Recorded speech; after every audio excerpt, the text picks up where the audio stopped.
ठीक।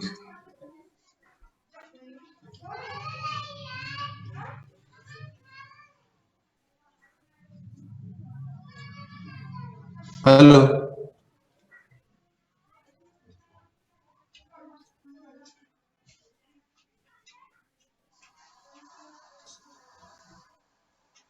Hello,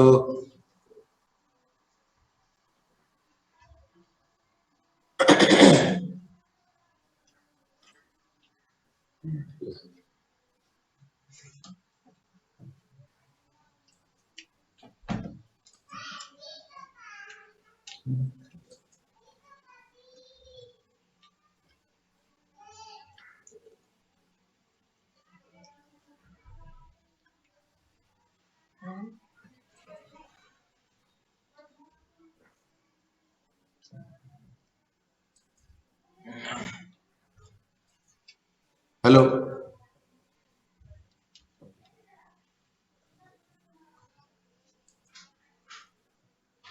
hello, आवाज नहीं आ रही है? अरे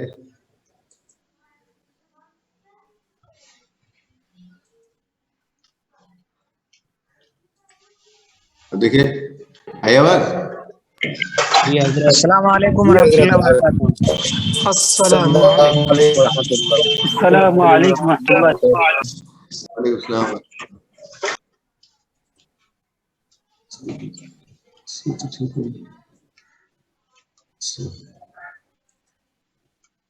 अच्छा देखिए,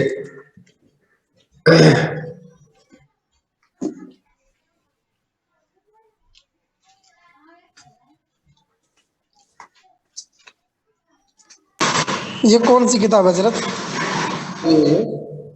ये बाकी की जो है ना पटरी है, उसकी किताब तो सबके पास होती नहीं है, तो उसकी फोटो कॉपी करके आपको फिगर्स ऑफ स्पीच पढ़ाना। फिगर्स ऑफ स्पीच बताया ना पहले? तो बोला इसको ग्रुप में भेज दीजिए एक बार। अच्छा, ग्रुप में। तो फिगर्स ऑफ स्पीच जो है आप, क्या हजरत समझा दीजिए, नहीं समझ में आया। हाँ अभी समझा रहे, पहले भेज दें आपको।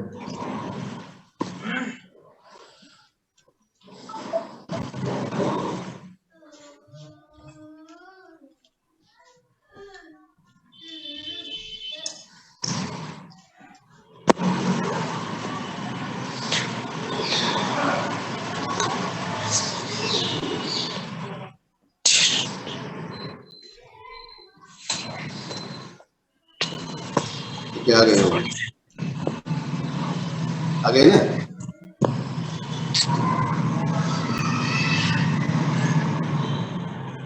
आप देखिए, ये फिगर्स ऑफ स्पीच है, इसके माने है सनाए और बताए, यानी आप पढ़ते हैं ना, तो ये वो है कैसे अपनी जबान को कैसे मीठी बनाया जाए, किन किन तरीकों का इस्तेमाल किया जाए कि जबान में चाशनी पैदा हो सके, है जिसको आप बलागत कहते हैं। बलागत इसी को उर्दू में सनाए और बदाए कहते हैं। सनाए व बदाए अरबी में भी कहते हैं, अरबी में।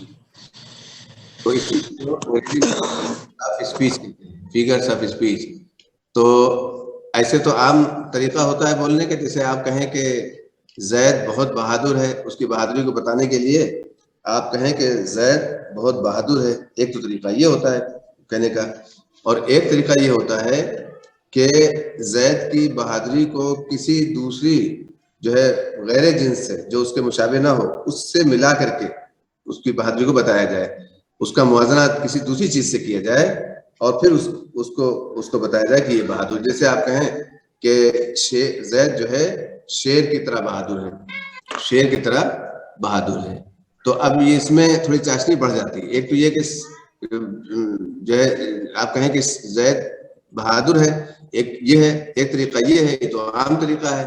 लेकिन एक दूसरा तरीका ये कि जैद तो शेर की तरह है, जैद तो शेर की तरह है। तो गया कि आपने जैद की बहादुरी को शेर की बहादुरी से मुआवजा किया, तो इसमें थोड़ी चाशनी बढ़ जाती है। तो एक तरीका ये है, इसको कहते हैं सिमिली, इसको तशबीह कहते हैं अरबी में, तशबीह, सिमिली। देखिए पहला यही हम समझा देते हैं आपको। देखिए ये पहला, ये देख रहे हैं ना,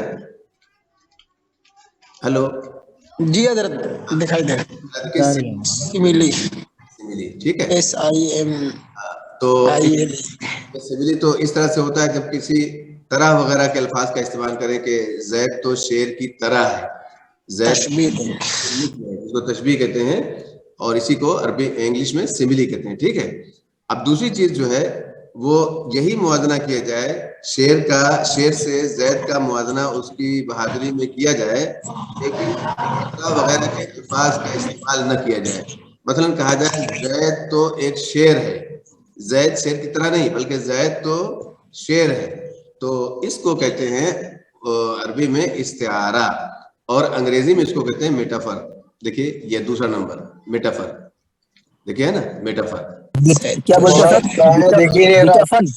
मेटाफर, मेटाफर जी, मेटाफर। हाँ, तो ये है, इसको कहते हैं इस्तिआरा।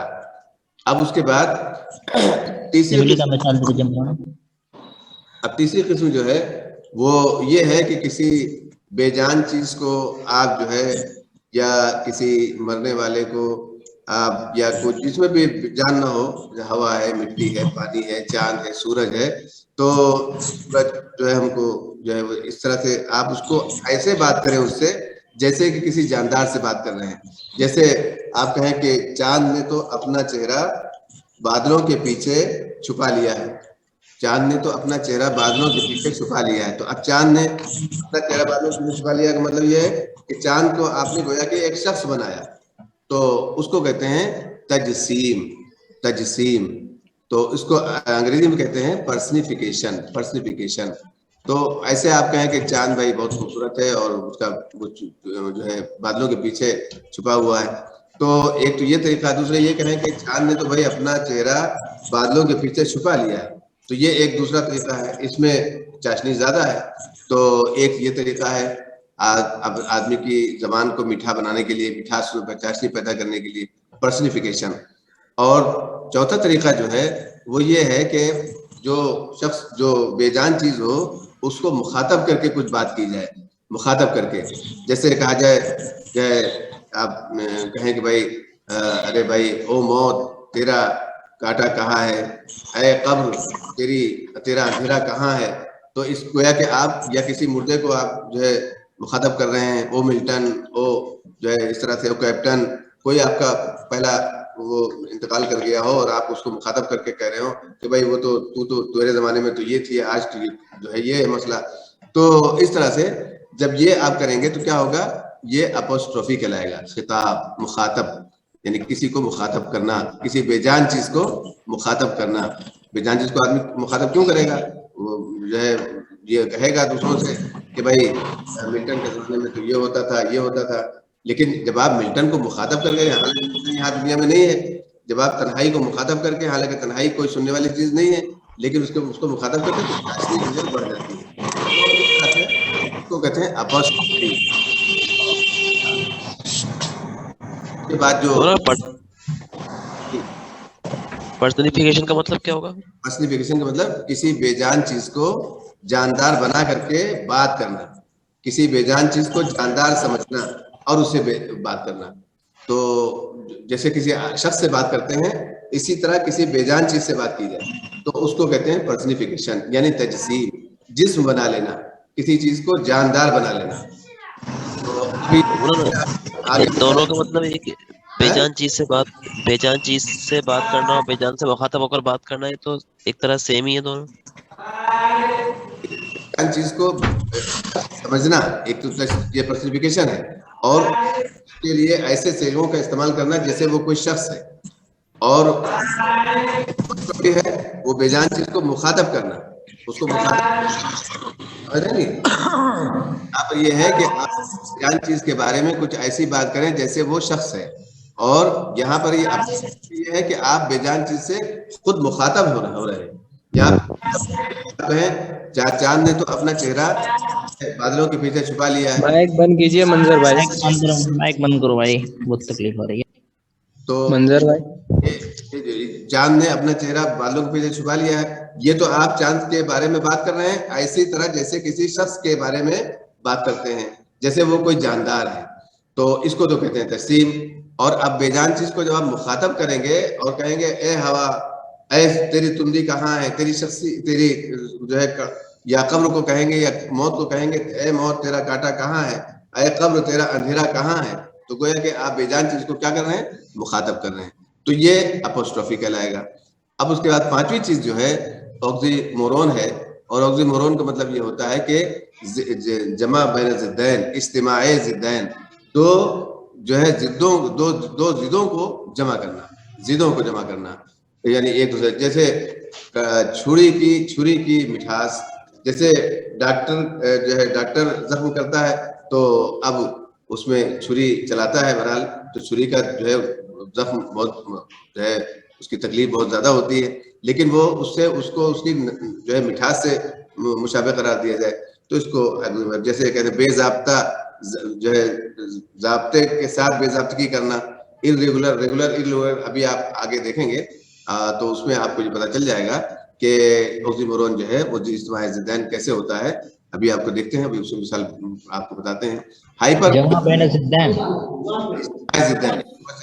इज्तिमाई जिद्दैन इसको कहते हैं, जैसे खालिद इज रेगुलरली इर्रेगुलर, इस मिसाल एक तौर पर, अभी और मिसालें मौजूद हैं, मान देंगे आपको।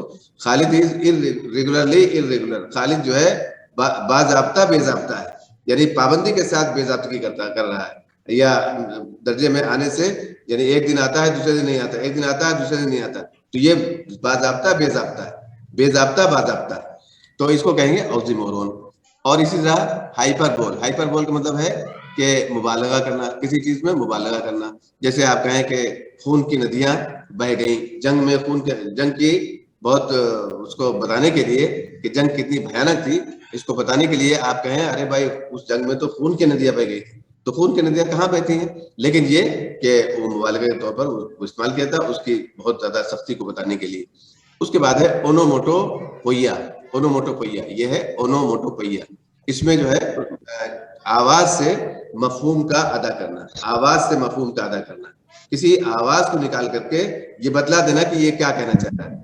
जैसे आप कहें कि मुर्गा जो है बोलता है, एक तो ये मुर्गा बोलता है, और एक ये है कि भाई मुर्गा कुकड़ों को करता है, मुर्गा कुकड़ों को, अब कुकड़ों को जो उसकी आवाज थी, उसकी आवाज से आपने उसको बता दिया कि मुर्गा इस तरह करता है। एक ये कि मुर्गा बोलता है, वो आम तरीका है, भाई मुर्गा बोल रहा है। एक ये है कि मुर्गा कुकड़ों को कर रहा है, तो इसको कहते हैं ओनोमोटोपोइया, ओनोमोटोपोइया।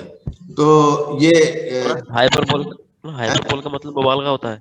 हाइपरबोल माने मुबालगा, हाइपरबोली है मुबालगा, हाइपरबोली मुबालगा, ये हाइपरबोली है बोलनी, हाइपरबोली मुबालगा। आखिरी वाले का मतलब क्या बताया मौलाना? ओनोमोटोपोइया का मतलब मफहूम से वो आवाज से मफहूम का अदा करना, मफहूम का अदा करना आवाज के जरिए। अब ये तफसील से जो है आपने तो देखिए, ये 7 तरीके हैं जिनसे आप अपने कलाम में मिठास पैदा करते हैं। हर शख्स अपनी ऊपर के दो एक बार फिर से बता दीजिए, पहला और दूसरा। जो है सिविली कहते हैं, जो है दो मुख्तलिफुल जिन्स चीजों के माबैन किसी एक सिफत में मुआजना करना और तरह का या मिस्ल का इस्तेमाल करना, तो ये तो हो जाएगा सिमिली। दो मुख्तलिफुल जिन्स चीजों का किसी एक मुश्तरक जो है सिफत में तरह या मिस्ल के अल्फाज से मुआजना करना, इस तरीके को क्या कहते हैं, simile.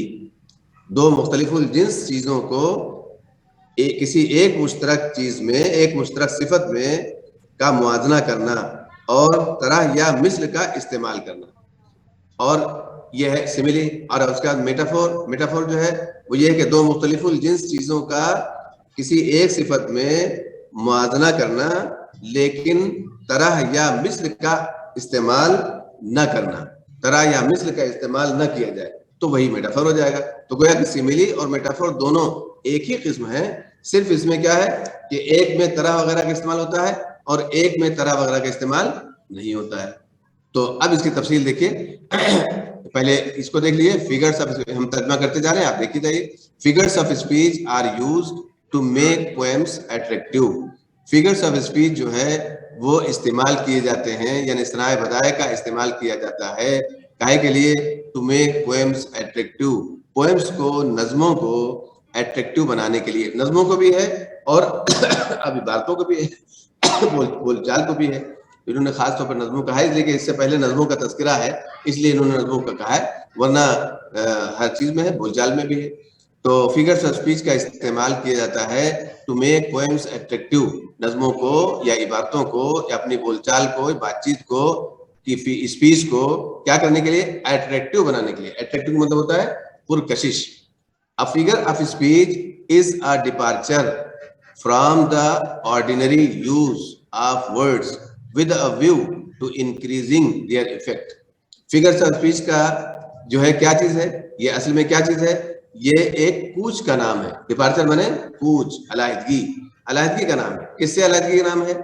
From the ordinary use of words, अल्फाज के आम इस्तेमाल से, अल्फाज के आम इस्तेमाल से हटने का नाम है। कहे के लिए हटने का नाम है? With a view to increasing their effect, उन अल्फाज का असर बढ़ाने के लिए। विद अ व्यू इस नजरिए से कि उन अल्फाज का, उन अल्फाज का क्या बढ़ जाए, असर बढ़ जाए। तो गोया कि आप यूं कह सकते हैं कि फिगर ऑफ स्पीच जो है वो एक पुरकशिश तरीका है अपनी इबारतों को, एक जो है तरीका है अपनी इबारतों को पुरकशिश बनाने का और आम तर्ज तकल्लुम से हटकर खास तर्ज तकल्लुम इख्तियार करने का। फिगर ऑफ स्पीच किसका नाम है? फिगर्स ऑफ स्पीच इबारतों को और नज़्मों को और अपने स्पीच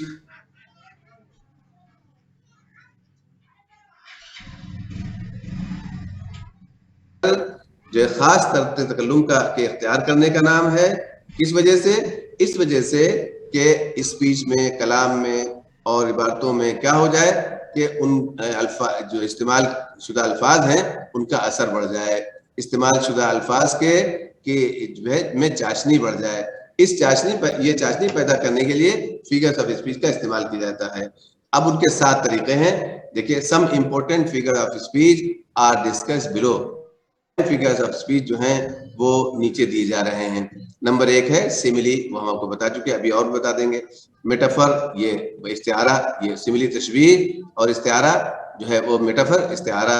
और फिर पर्सनिफिकेशन, तजसीम, और फिर अपोस्ट्रोफी, तखातुब, इसको लिखिए तखातुब, अपोस्ट्रोफी तखातुब।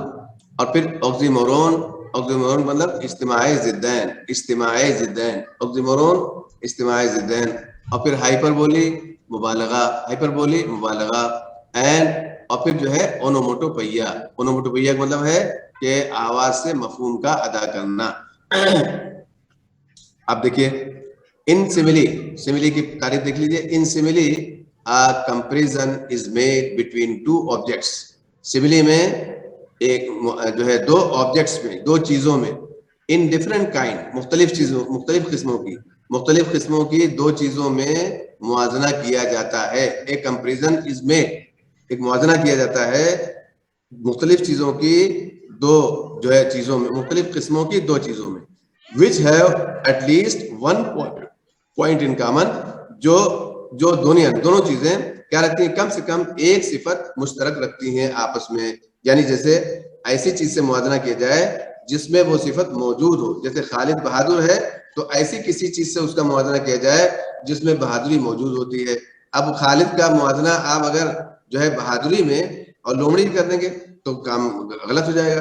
तो किससे किया जाए?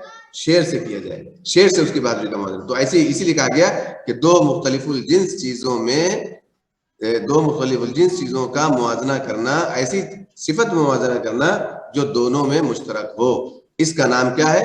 तशबीह है।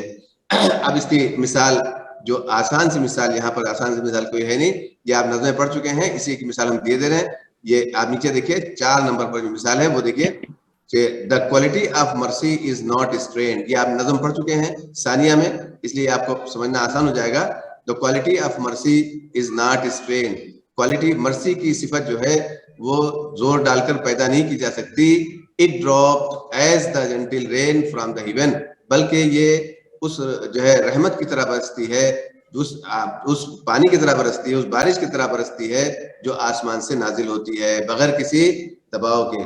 जैसे आसमान से बारिश नीचे गिरती है, इसी तरह रहमत भी जब किसी के अंदर होती है, रहम भी किसी के अंदर होता है, तो जब किसी के ऊपर वो रहम करता है तो उसके जिस तरह से बारिश को जो है बारिश के बरसने के बाद आदमी को तस्कीन होती है, इसी तरह किसी के रहम करने के बाद भी इंसान को तस्कीन होती है। तो गोया के बारिश जो है वो रहमत जो है वो किसकी तरह है? उस बारिश की तरह है जो आसमान से गिरे। तो बारिश का मुआवजा यहाँ, रहमत का मुआवजा, मर्सी का मुआवजा इन्होंने किससे किया? रहम से किया।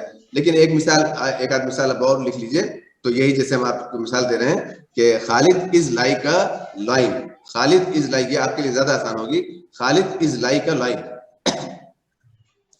Khalid is like a line, जल्दी से लिख लीजिए इसको, Khalid is like a line.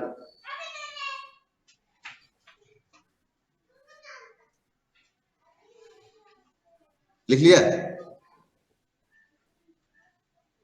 Hello, ji sir. क्या लिखना है हजरत? Khalid is like a line, life line line line, LION line, या फिर आप टाइगर लिख लीजिए, Khalid is like a tiger, Khalid is like a tiger. ये है सिमिली। अब उसके बाद मेटाफोर देखिए, metaphor is an implied simile as words of comparison like etc and just as are not used. कह रहे हैं कि मेटाफोर जो है ये सिमिली की एक मदलूल मफहूम है, यानी इम्प्लाइड बदला हुआ मफहूम है, यानी गोया के मेटाफर भी जो है वो सिमिली ही की तरह है। इसका मतलब ये है कि मेटाफर जो है वो एक सिमिली ही की तरह है, बस इसमें क्या होता है, कंपैरिजन का एक के अल्फाज इसमें भी होते हैं, लेकिन कंपैरिजन के अल्फाज जैसे कि लाइक है और जस्ट है, एज है, इनका इस्तेमाल इसमें नहीं होता, बगैर इस्तेमाल के होते हैं। तो इसकी तारीफ में भी वही आप लिखेंगे, दो मुख्तलिफुल जिन्स चीजों में कि किसी एक सिफत में जो है दोनों का मुआवजा करना, इसको क्या कहते हैं? मेटाफर, बगैर तरह के या मिस्ल के अल्फाज के। अब इसकी मिसाल देखिए, द कैमल। मौलाना इसकी हाँ, तारीफ दोबारा बोल दीजिए, लिख लें एक बार। अच्छा, तो लिखिए मेटाफर। जी मौलाना लिख लिया है तो मेटाफर। हाँ, मेटाफर उस फिगर, मेटाफर वो फिगर ऑफ स्पीच है जिसमें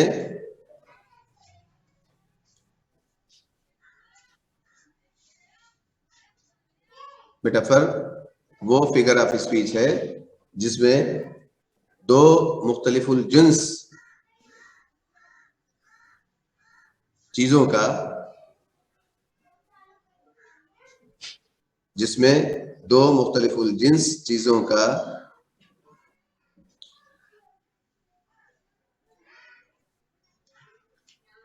किसी एक मुश्तरक सिफत में, किसी एक मुश्तरक सिफत में, किसी एक मुश्तरक सिफत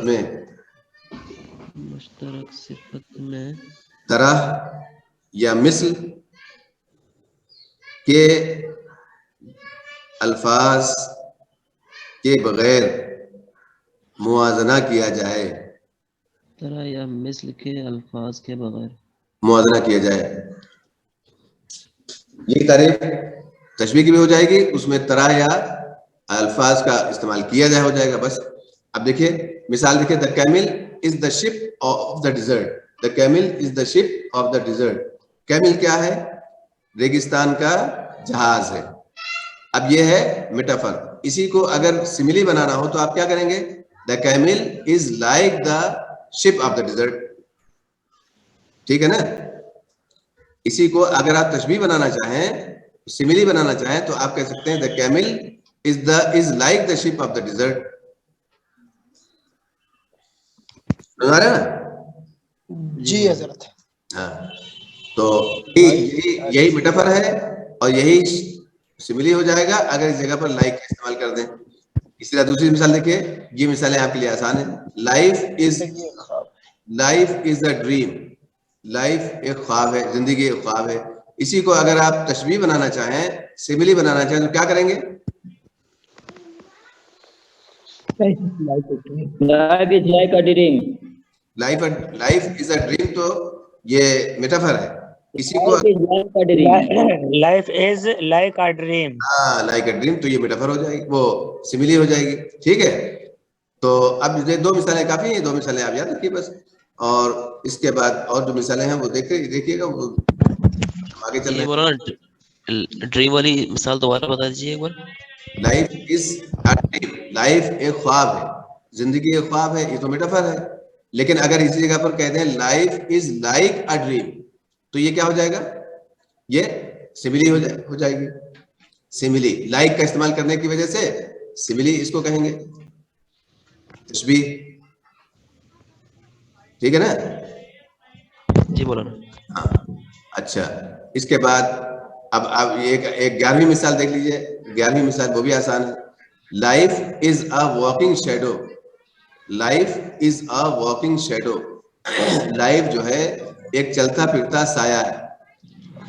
देखिए, लाइफ इज वॉकिंग शेडो, इसको अगर सिमिली बनाना चाहें, ऐसा सवाल आ सकता है कि ये मिसाल दे करके कहा जाए कि आप इसको सिमिली बनाइए, जी जी। आप क्या करेंगे? Life like is like a walking shop. Life is like a walking shadow, बहुत अच्छा। अच्छा, उसके बाद दूसरी मिसाल दी गई इसी में, Ranjit Singh was a lion of Punjab, Ranjit Singh was a lion of Punjab, इसको भी वैसे करेंगे, Ranjit Singh was like a lion of Punjab. ठीक है ना? अब चलिए पर्सनिफिकेशन। पर्सनिफिकेशन देखिए, by this figure of speech we ascribe intelligence and personality to inanimate things. इस फिगर ऑफ स्पीच से, देखिए इसकी तारीफ, इस फिगर ऑफ स्पीच से वी एस्क्राइब इंटेलिजेंस, हम जो है जाहिर करते हैं, क्या जाहिर करते हैं? इंटेलिजेंस, जिहानत, ज़कावत, मतलब ये कि जो है फिक्र, जो है जिहानत, ज़कावत की करिए, एंड पर्सनैलिटी, और जो है शख्सियत, टू इनएनिमेट थिंग्स, किसी बेजान चीज में। इनएनिमेट थिंग माने बेजान चीज, बेजान चीजों में, हम बेजान चीजों में, इस फिगर ऑफ स्पीच से बेजान चीजों में हम क्या करते हैं? हम इंटेलिजेंस, उनमें जो है यानी कि हयात और पर्सनैलिटी और शख्सियत जो है वो का इजहार करते हैं। जैसे अब मिसाल के तौर पर मिसाल देखिए, तो पर्सिफिकेशन की अगर तारीफ लिखे तो ये किसी बेजान चीज को शख्स बनाया जाए। इसके मौलाना पर्सिफिकेशन की ऊपर जो तारीफ, बताए हैं, तारीफ ये है, किसी बेजान से ऐसे बात करना जैसे किसी जानदार से बात करना। हाँ, किसी बेजान के बारे में बात करना। बेजान से बात करना कहते हैं तो तखातुब हो जाएगा।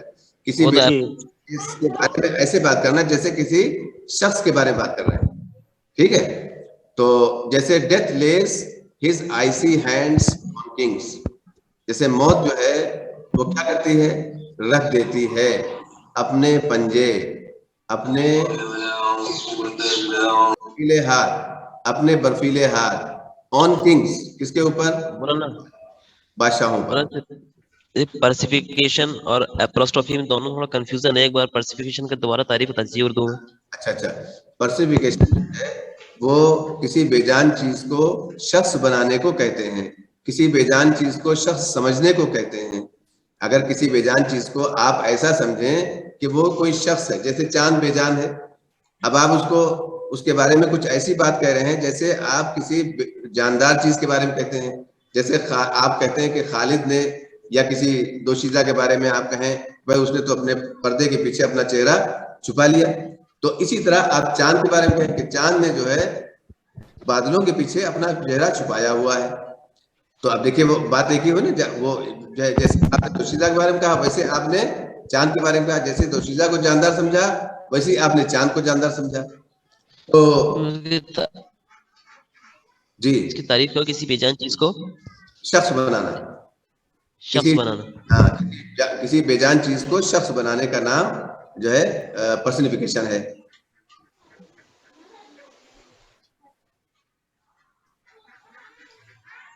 जैसे आप मौत है, मौत बेजान चीज, उसको आपने क्या कहा? मौत तो भाई बादशाहों पर भी अपने पंजे, अपने बर्फीले हाथ रख देती है, यानी उनकी भी जान ले लेती है। मौत तो रख देती है अपने बर्फीले हाथ ऑन किंग्स, बादशाहों पर भी, बादशाहों के पर भी तारी हो जाती है मौत। तो एक तो ये कि मौत आ गई, आदमी चला गया, मर गया। एक ये है कि मौत ने जो है उसको जो है अपने पंजों में जकड़ लिया, तो ये इसमें मिठास ज्यादा हो गई, तो इसको कहते हैं पर्सनिफिकेशन। इसी तरह और मिसालें देखिए, बट पेशेंस, अच्छा ये हालांकि पढ़ चुके हैं इसको, मगर छोड़िए इसको, इस मिसाल को छोड़िए। But comes the short simple animals, सब मिसालें जरा सा सख्त हैं, तो आप बस यही रखिए, ये डेथ लेस या चांद अपने जो है उसकी लव इज ब्लाइंड मौलाना, है love is Pride- blind, pride मौलाना 6 नंबर। क्या चीज 6 नंबर, अच्छा pride forth on horseback grand and gay but comes back on foot and begs its way. ये कह रहे हैं कि देखिए यहाँ गुरूर के बारे में कहा है कि गुरूर घमंड जाता तो है घोड़े पर, घोड़े की पीठ पर, on horse back. Gurur pride माने गुरूर और घमंड, गोज माने गोज फोर्थ आगे बढ़ के जाता है, ऑन हॉर्स बैक किस पर जाता है, घोड़े की पीठ पर, ग्रैंड एंड गे बड़े शान शौकत के साथ, एंड गे और बड़ी खुशी के साथ, इंजॉय के साथ, अभी अपने मुखालिफ को पीस के रख देंगे। जो घोड़े पर होता है और जिसके अंदर घमंड होता है वो ऐसे अपने मुखालिफ के पीछे दौड़ता है जैसे कि वो सबसे बड़ा ताकतवर और सबसे बड़ा शानदार अजीम शान, और खुशी जाता है कि अभी देखिए अपने मुखालिफ को, हरीफ को कूट के रख देंगे। लेकिन कम्स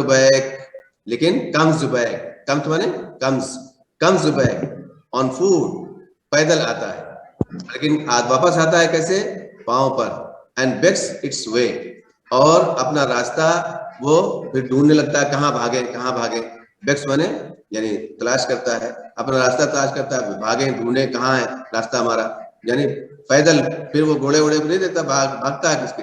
तो गुरूर घमंड की मिसाल बताई है कि गुरूर जिसके अंदर, घमंड जिसके अंदर होता है वो शान शौकत के साथ आगे बढ़ता है, लेकिन उसका गुरूर घमंड चिकना हो जाता जो है, चिकनाचूर हो जाता है, और उसके बाद फिर वो उसको भागना पड़ता है, ये मतलब है। तो अब देखिए गुरूर को इन्होंने जानदार बनाया। अब देखिए आगे अपोस्ट्रोफी, बोला ना, इसकी एक और मिसाल पहली दे मिसाल दीजिए। समझा दीजिए बस एक बार, है इसकी पहली जो मिसाल है डेथ लेस वाली मिसाल जो है वो समझा दीजिए एक बार, डेथलेस, हाँ पहली वाली। ये डेथलेस ना, डेथ रखती है, मौत रख देती है, हिज आइसी हैंड्स, अपने आइस माने क्या है, बर्फ, और आइसी माने बर्फीली, अपने बर्फीले हाथ, ऑन किंग्स, बादशाहों पर, मतलब है कि जब किसी पर मौत आती है तो वो ठंडा हो जाता है, तो मौत जो है कि अपने बर्फीले हाथ रख देती है, तभी आदमी ठंडा होता है। डेथ रखती है, मौत रखती है अपने बर्फीले हाथ, ऑन किंग्स, किसके ऊपर रख देती है, बादशाहों पर। बस वो बादशाह, मतलब बादशाह भी उसके हाथ में वो जो है शिकार बन जाते हैं, कोई भी बचता नहीं था दुनिया में, कोई भी ऐसा नहीं है जो मौत से बच सके, तो मौत ऐसी चीज है। ठीक है, तो ये एक मिसाल हो गई, एक ये मिसाल आप याद रखिए नीचे वाली बस। अब आगे देखिए अपोस्ट्रोफी कहते हैं, an apostrophe is a direct address to the dead. Apostrophe जो है डायरेक्ट एड्रेस है, सीधा तखातुब है, मुखातब करना, एड्रेस माने मुखातब करना है, तो डायरेक्ट एड्रेस एक सीधा तखातुब है, किसको तखातुब है, टू द डेड, मुर्दों को, टू द एब्सेंट, गैर हाजिरों को, and to a specified objects, या तस्लीम शुदा चीजों को, जिसको पर्सनिफाई कर लिया जाए उनको, आर आइडिया या नजरियात को। ठीक है, apostrophe is a direct address, apostrophe एक डायरेक्ट एड्रेस है, सीधा जो है तखातुब है, किसको तखातुब है, टू द डेड यानी मुर्दों को, और टू द एब्सेंट जो हाजिर ना हो, गैर हाजिरों को, or to a personified object या पर्सनिफाइड चीजों को, यानी जिनको शख्स बना लिया जाए उन चीजों को तखातुब करने का किया जाए, आर आइडिया या आइडियाज को। जैसे आप देखें, O death where is the sting, ऐ मौत तेरा कांटा कहाँ है, ओ डेथ, अब डेथ को देखिए मुखातब किया, O death where is the sting. हाँ, इसकी तारीफ जो है किसी बेजान चीज से मुखातब होकर बात करना। ठीक है, ये तारीफ आप जो है, हम इसीलिए हम कोई खास तारीफ नहीं रखते हैं ताकि आप जो है उसको लिख सके अपने आप से। ठीक, बहुत अच्छा है, किसी बेजान चीज को, और उसके आगे और डालिए, किसी बेजान चीज को, मुर्दा को, एब्सेंट को, गैर हाजिर को, ये बढ़ा लीजिए, गैर हाजिर को, मुर्दा को, या पर्सनिफाइड चीजों को, या किसी आइडिया को, जो है जो उसके बाद जो तारीफ आपने लिखी है वो कर लीजिए, ठीक है ना? जी मौलाना। हाँ, O death where is the sting, ऐ मौत तेरा कांटा कहाँ है। अब देखिए यहाँ डेथ को मुखातब किया, और ओ सॉलिट्यूड ऐ तन्हाई, वेयर इज दाई शाम, तेरी खूबसूरती कहाँ है, तेरी खूबसूरती कहाँ है। और उसके बाद जो है ओ वर्ल्ड, अब देखिए दुनिया को, अब ये वाले छोड़ दीजिए लाइफ, ओ वर्ल्ड, ओ लाइफ, ओ टाइम, ओ वर्ल्ड, ओ देखिए लाइफ को, दुनिया को मुखातब किया, टाइम को मुखातब किया और लाइफ को मुखातब किया। On whose last steps I climb, ये भी छोड़ दीजिए, बस इसको आप यही मिसाल पेश कर दीजिए, काफी है। ये तो है जिसके कदमों पर मैं चढ़ा हूँ, उसको छोड़ दीजिए। मिल्टन, देखिए मुर्दे को मुखातब करते हैं, O Milton thou shouldst be living at this hour, तुमको तो इस वक्त जीना चाहिए था, इस वक्त तेरी जरूरत थी, तुम उस वक्त हुए, आज तुमको होना चाहिए था, ये मतलब है। Milton thou should be living at this hour, इस वक्त तुमको होना चाहिए था। और इसी तरह frailty thy name is women, ए कमजोरी, फ्रेल्टी माने कमजोरी, दाई नेम इज वुमेन, तेरा नाम औरत है, तेरा ही नाम औरत है, यानी कमजोरी का नाम औरत है। तो ये देखिए ओ ग्रेव, अब देखिए सातवीं मिसाल देखिए, O grave where is thy victory, ए कब्र तेरी विक्ट्री कहाँ है, तेरी फतेह कहाँ है, ए कब्र तेरी फतेह कहाँ है। ओ लिबर्टी ए आजादी, ये सब नजरियात हैं, गोया के आदमी आजाद रहना चाहता है, तो उस नजरिए को मुखातब करके कह रहा है, O liberty where what crimes have been committed in thy name, तेरे नाम पर कितने ही जुर्म किए गए हैं, what crimes have been committed, कितने ही जुर्म किए गए हैं, इन दाई नेम, तेरे नाम पर। ओ लिबर्टी ए आजादी, ये है। O judgment thou art fled to British beast, British जो है बीस्ट, तू तो जंगली जो है जानवरों की तरह है। दाउ आर फ्लेड, तू तो वो काम करती है जो जंगल के जानवर करते हैं, जजमेंट। तो उसके बाद जो है आप देखिए, बस यही मिसालें याद रखिए, बाकी मिसालें धुंधली भी हैं और आपको देर भी लगेगी। अब आगे देखिए oxymoron is a special form of, मैंने बात कीजिए, कल पढ़ा दीजिए। है कल पढ़ा दे। हजरत रहने जी दीजिए। मौलाना साहब। मतलब ये अपोस्ट्रोफी का मतलब क्या है? अपोस्ट्रोफी माने मुखातब करना, जी। किसी बेजान चीज को मुखातब करना, किसी बेजान चीज को, ये जितनी चीजें दी है ना, आपने एड्रेस मुखातब बताया था, एड्रेस का मतलब तखातुब। तखातुब। हाँ, मौलाना वो 7 चीजें जो है वो एक बार शो कर दीजिए। ये देखिए, ये है ना सिमिली,